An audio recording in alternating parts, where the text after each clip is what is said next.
Olá, tudo bem? Então vamos criar agora o teste de verificação da validação, tá? Na criação e na atualização. A validação mesmo, se eu mandar os dados inválidos e assim por diante nos endpoints post e put. Pra gente aqui, primeiramente, eu vou posicionar esses testes logo depois aqui ó, do teste do não autorizado, eu posso já pensar nesse teste para a validação do post, tá? Primeiramente. Então vamos fazer aqui, ó, public function test should validate payload data when create a new product. Tá? Então esse teste ele tem que validar o payload, o conteúdo, quando eu criar um novo produto. Como que a gente vai fazer isso? Primeiramente a gente pode agilizar aqui, ó, por exemplo, vindo aqui abaixo, já que eu vou ter que mandar os dados, eu vou copiar essa linha aqui, 85, tá? Até, na verdade, eu já estou duplicando muito esse trecho do criar um token, né? Mas vamos copiar aqui por hora para a gente não perder muito tempo. E aí a gente só tira uma aula só para refatorar esse ponto de isolar essa criação do usuário em um token, para ter um token, no caso, em um método no teste case base aqui do Laravel, tá bom? Por hora vamos manter assim. Vou colar aqui acima. Então eu preciso de um token, eu preciso de um produto. Nesse caso, o que eu vou fazer? Eu vou mandar um valor vazio, tá? Vou colocar inválido. Para cair no inválido, por exemplo, é o que a gente vai ter a priori. E o que eu vou fazer? Primeiramente, vamos fazer o seguinte, ó, response assert unprocessable, tá? O assert unprocessable, o que acontece? Ele retorna o status 422 pra gente, que é basicamente o status que o Laravel retorna quando cai numa validação, tá bom? Então, é o status que é retornado quando a gente cai em validação. A priori, vamos começar com esse teste, tá bom? Eu vou agora começar a te explicar um pouco dos passos aqui. Percebe que eu não tenho nada de validação no meu produto controller, tá bom? Especificamente aqui pro post, né? Pro update eu não tenho nada. E pro post, no caso no store, também eu não tenho nada de validação. Então o que eu estou fazendo? Eu estou criando um teste para algo que ainda não está implementado. Então esse teste está me guiando para começar a implementar.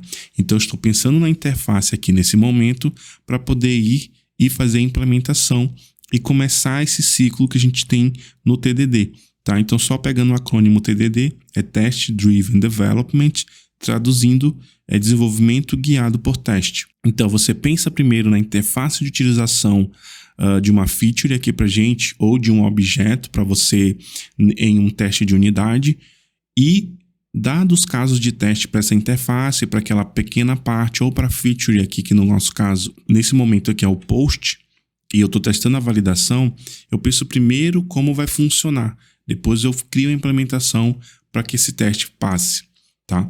Então a gente vai ter esse ciclo de criei o teste. Se eu rodar aqui, ó, por exemplo, se eu vier aqui, eu vou filtrar por esse teste especificamente. Então, sale artisan teste -- filter, tá?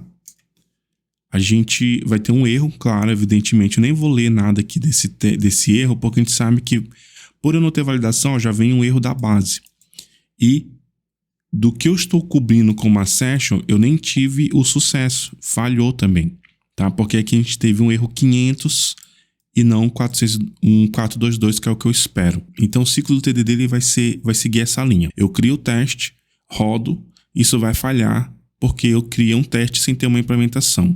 E aí eu crio uma implementação mínima para rodar novamente a suíte e fazer esse teste passar. Depois eu continuo esse ciclo refatorando, testando, refatorando, melhorando, testando, e aí para outras funcionalidades vai sempre existir aquele momento de eu criar o teste, vai falhar, eu crio a implementação mínima, passo esse teste, depois eu volto, refatoro, continuo rodando a suíte e fazendo esse ciclo. Se você quiser ir num ciclo mais lento, você pode, por exemplo, que a gente chama de baby steps, ou passos de bebê, você pode, no momento, criar o teste, fazer o mínimo para passar, depois você vem passando esse teste, você começa a melhorar essa implementação e continua garantindo com o teste isso, tá bom? Então esse basicamente é o ciclo do TDD. Eu espero que esteja ficando claro aqui pra gente, tá? Então estamos aqui, ó, criei o teste, ele falhou e agora a gente vai partir para fazer esse teste passar. Eu não vou seguir o mínimo para ele passar, tá bom? Então como que eu faço isso? Primeiramente a gente tem que agora ir para a validação no Laravel. Então vou limpar minha tela aqui do terminal. Vou fazer aqui um sail artisan make request. Vou colocar aqui o namespace API e vou chamar aqui de product. Eu vou separar, tá? Então product store request. Por mais que sejam muito parecidos, eu vou seguir o princípio de separação aqui pra gente. Então vai ter um request pro store, vai ter um update, tá? Pra gente já seguir essa linha de pensamento. Então eu já criei aqui o meu product store request. Eu venho aqui no produto controller, eu já vou aproveitar aqui no store e chamar ele, ó, product store request. Vou segurar Ctrl e já entrar nele aqui, aproveitando a facilidade do PHP Storm. Meu authorize eu vou retornar como true, a gente passar dele, eu não quero que caia nessa validação. E as nossas regras basicamente é o quê?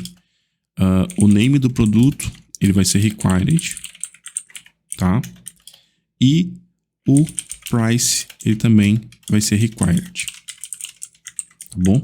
Então, beleza, fiz isso, já coloquei essa request aqui no meu controller, tá? Então esses pontos eu estou agilizando porque são questões que você já conhece, como funciona uma validação e etc. E agora vamos rodar o nosso teste para garantir que a gente tem um status 422, que é um status de unprocessable, né? Eu não consegui processar essa requisição por conta de uma validação, tá bom? E no caso, status na casa dos 400 tem a ver com erros para o cliente, né? Então, beleza. Vou limpar aqui a tela, vou pregar aqui aquela execução do teste, filtrando somente por esse caso de teste. Vou dar um Enter aqui. Opa, acabei dando um Enter no lugar errado. Aqui no terminal. Beleza, certinho pra gente. O nosso teste passou. E, claro, relembrando o teste, eu mandei para o endpoint de produto informações inválidas, então eu espero que eu tenha um assert unprocessable, que é o 422 retornado pelo Laravel quando tem um erro de validação. Só para a gente concluir essa aula aqui, por enquanto, a gente vai continuar nela ainda na próxima aula. Eu vou fazer aqui um dump na minha response para a gente ver o que a gente tem de retorno aqui, tá? Então eu vou limpar aqui meu terminal abaixo, vou rodar aqui o mesmo teste. E aí você percebe que o payload de resposta aqui, eu vou ter o quê? Eu vou ter uma chave message, eu vou ter uma chave errors, e eu vou ter o erro para as validações, tá? Então, pessoal, não ficar muito extensa, vamos para a próxima para a gente pegar e criar as assertions em cima desse payload de resposta, garantindo que veio a chave message, e aí a gente pode pegar exatamente o mesmo nome aqui e verificar os valores, ou somente verificar pela estrutura e etc. Tá? Então, vamos lá para a próxima aula. Até mais.